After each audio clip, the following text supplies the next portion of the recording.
हरे श्री गणेशाय नमः। श्री सीतारामचंद्राय नमः। जीव शिवाचे समाधान ते हे कथा रामायण। पवित्र परिकर पावन जगत उद्धरण जड जीवा। तुमच्यासाठी सांगितली नातांनी होई तुमच्यासाठी सांगितली होय। जडांचा उद्धार करण्यासाठी भक्तांचा उद्धार करण्यासाठी भक्तांना एकंदरीत मार्ग दाखवण्यासाठी जीव शिवाचे सुलग्न प्रकृती पुरुषाचं लग्न असलं तरीही तुमचा उद्धार करण्यासाठी नाथ महाराज म्हणतात हे रामायण मी लिहिण्याचा प्रयत्न केला। माझ्या सद्गुरूंनी म्हणजे नाथ महाराजांचे जे गुरु आहेत जनार्दन स्वामींनी मला बुद्धी दिली, रामाने बुद्धी दिली म्हणून मी लिहू शकलो, अन्यथा लिहू शकत नाही। इथं मात्र आल्याच्या नंतर तुमचा उद्धार होणार। मी सदोदित सांगतो तुमचा उद्धार होणार म्हणजे होणार। माऊली महाराज हे आम्ही अधिकारानं बोलतो। का होणार? तुमचा नाही तर कुणाचा उद्धार करणार देव बाप्पा? नाही केला की मी त्या देवाकडे जाणार। ह्या ज्या आल्या होत्या त्या खेड्यातून इथं आल्या राहायला आणि देवा तू कस काय उद्धार केला नाहीस? हा काय करावं? नाताचं शिक्षण असेल किंवा मुलानं चल म्हणलं असेल इलाज नाही ना। खरं आहे 10 वाजेतो असतं ते रामायण। 10 वाजेतो 9:30 वाजेतो चांगलं आहे। कष्ट करून तितका वेळ हे करतात माणसं तिथले। बघा दररोज पूर्ण एक अध्याय असते ते आता मोतीराम महाराजांनी लावून दिली परंपरा आमच्या गावात बी असते। म्हणून या कथेला सुरुवात करत असताना तुमचा उद्धार होणार म्हणजे होणार हे नाथांची वाणी आहे। काय काय परिहार देऊ लागले ऐका। श्रीरामे संलग्नता सर्वांगे समरसे सीता।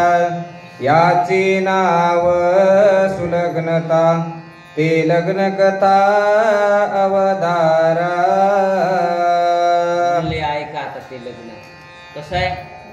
सुलग्न आहे, कसंही नाही डिझाईन हे ते नाही। चांगलं आहे, मुहूर्तावर आहे, मुहूर्तावर लग्न लावले पाहिजे। आम्ही डीजेच्या आणि ह्याच्या नादाखाली काढतो देवबा पकड जातो म्हणतो 12 वाजून 35 मिनिटानं पण एक तास आम्ही लेट लावतो। त्याच्या जीवनामध्ये किंवा त्यांच्या संसारात वितुष्टी येते। मुहूर्त कशाला काढलाय? सुलग्न आहे तर आणि सुलग्न असल्यामुळं प्रकृती पुरुषाचं लग्न आहे। तुम्ही ध्यानात ठेवायचं माय आता इथून पुढे गेल्याच्या नंतर नाताचा असो कुणाचा वेळेवर लावलाच तर मी येते येणारच नाही। काय अवस्था झाल्या पुस्तात तेवढ्या अधिकारानं म्हणायचं पुस्तात म्हणायचं मी येणारच नाही, हे आजी चीर घालणारच नाही म्हणायचं। म्हणून बर का सुलग्न कसं होतं ऐकूया। मार्गी वसोनी चारे वस्ते राजा दशरथ शीघ्रगती। आला विदेह पुराप्रती जेते रघुपती निज विजय। 4 वस्ती पार केल्या आपण बघितलं ना। 4 वस्त्या कोणत्या? त्या दशरथानं पार केल्या आणि जनकाची भेट घेण्यासाठी आला। एकंदरीत कुठं जनक जिथं आहेत, रामचंद्र प्रभू जिथं आहेत किंवा विश्वामित्र जिथं आहेत त्यांची भेट घेण्यासाठी दशरथ आले। पुढं काय केलं? विदेपुरावस्ती आले ते त्रिभुवनी विजयी झाले। विश्वामित्रे मित्रत्व केले गुरुत्व दिदले वशिष्ठे। म्हणले एवढा उपकार केला पुढं दोघांनी विश्वामित्रांनी आणि वशिष्ठांनी एकानं गुरुत्व दिलं एकाने विजय प्राप्त करून दिला। एक सद्गुरू आहे फार महत्वाचे आहेत महाराज। एवढं मोठं केलं ना ती जर विद्या दिली नसते मोठे झाले नसते। म्हणून विद्या फार महत्वाचं आहे शिक्षण। शिक्षणासाठी ते एवढी धडपड आहे पण चांगली विद्या पाहिजे बरं का। म्हणून मी भाग्यशाली आहे। दशरथ तिथं आले वर्णन करू लागले काय भेट घेतात ऐकूया। विदेपुरावस्थे आले ते त्रिभुवनी विजयी झाले. विश्वामित्रे मित्रत्व केले गुरु दिले विशिष्टे. श्री वशिष्ठे विश्वामित्रो केला श्रीरामे धनुर्विद्या गुरु. आपण ब्रह्मविद्या सद्गुरु विजय रामचंद्र याचिनी. या दोघांमुळं माझ्या पोराला यश आलं. होय, विद्येतलं जे शिक्षण आहे वशिष्ठे विद्या गुरु, विद्येचं शिक्षण वशिष्ठांनी दिलं. आणि धनुर्विद्येतलं शिक्षण म्हणजेच या यागाचं अमुक्तमुक संरक्षण करण्याचं शिक्षण विश्वामित्रानं दिलं. म्हणून तुम्ही किती तरी मोठे आहे. म्हणून तुम्हाला नमन करतो. कोण म्हणाले? दशरथ म्हणू लागले महाराज म्हणून आपल्या गुरुला दररोज नमन करावं.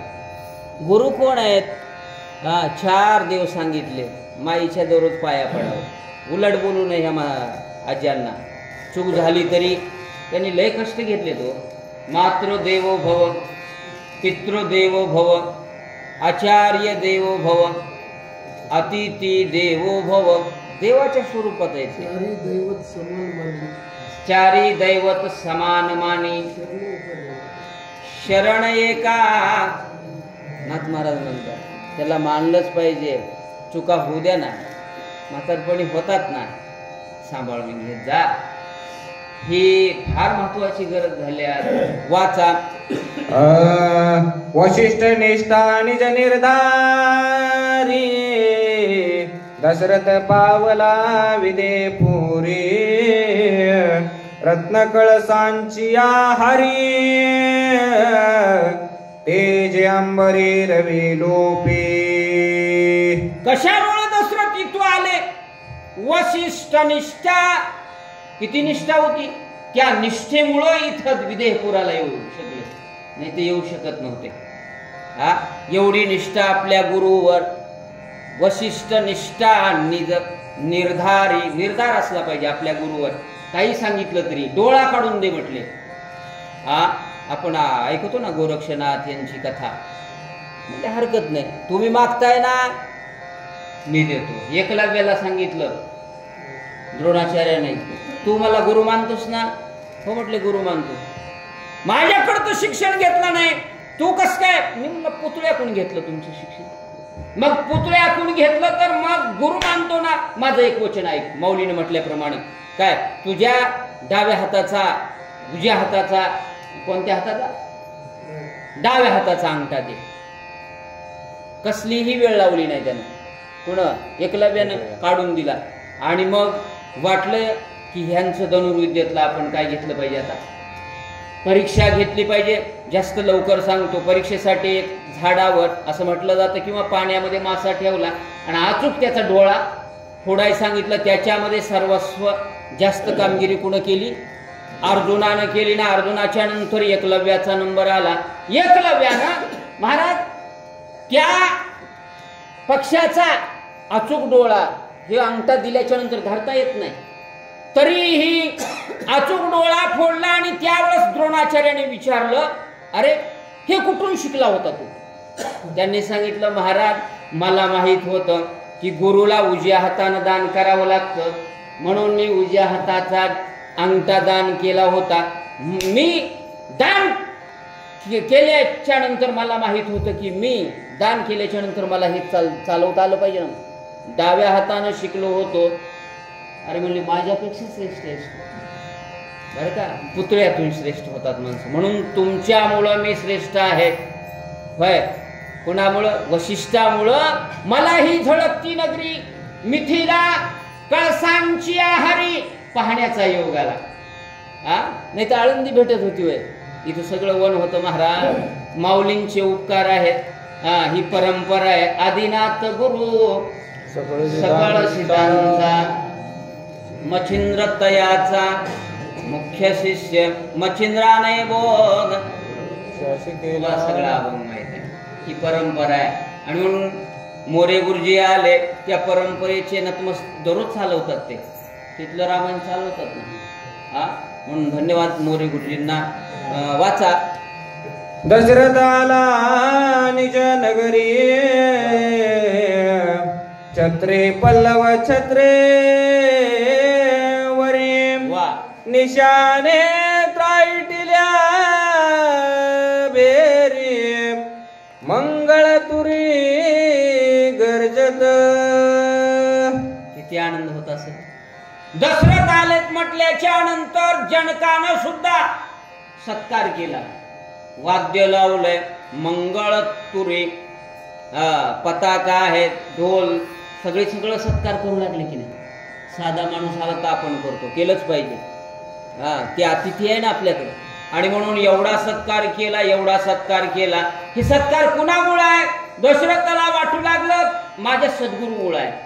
आम्ही जे बोलतो, तुम्ही जे करतोय ना, सद्गुरूमुळे आहेत. माझ्या जन्म दिला नसता मायबापाने तर तुम्ही काय बोलत होता. म्हणून त्यांचे उपकार आहेत, अनंत उपकार आहेत.